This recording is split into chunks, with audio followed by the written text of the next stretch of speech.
For 10 years, I've been struggling to make films. I've tried to make stuff I believe in, but I'm always let down. Instead, I've decided to document my life and struggle to create.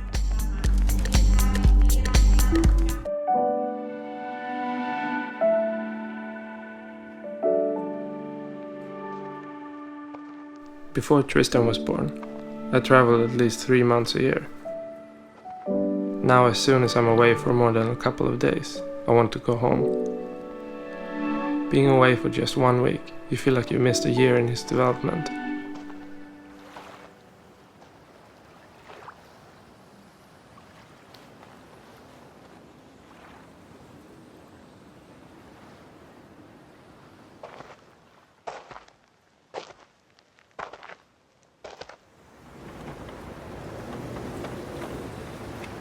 People love to discuss what the greatest camera is. And since so many of you have asked what gear I use, I thought I'd make a couple of episodes on cinematography. But choosing a camera that's right for you is such a subjective thing.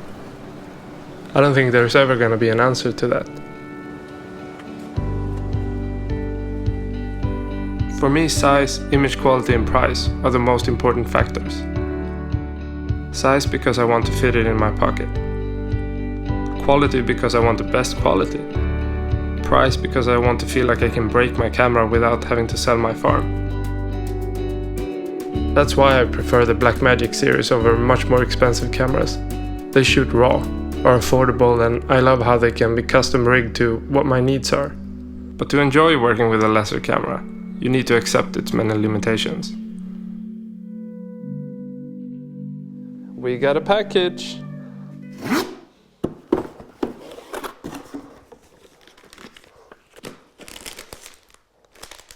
So this light is really awesome. It's super thin, super light, and you can actually run them off of batteries. And that would be one of these V-locks. Let me show you. So you have a dimmer, and these are really bright. I don't know how long this will run for, but probably an hour, 2 hours, something like that. If you wanted to, you could put it on in a car, in the roof. You could bring it anywhere, basically. It's such an awesome thing. I mean, I love these. These are super fucking awesome compared to my other lights. So these lights are really good for the price. Awesome. The ones up here, or these ones, which are super awesome, but still too big. So these can actually fit in my bag, same bag as the camera. I can have two with me, I can have a battery that I have anyways, and I have a dimmer, and it's fucking awesome. I started capturing images with the simple analog Olympus OM1 camera. A still camera that taught me how to put love into every step of the image making process. If you didn't, you were likely to have images forever ruined. Today, as you grow up with a digital camera, you're not likely to understand the dreadful process of waiting to actually see an image. Digital cameras have become so good that even a decent storyteller can look like a great one in auto mode. You're not forced to understand how a picture is being created. Instead, you instantly get a decent image and snap some ready-made filter onto it.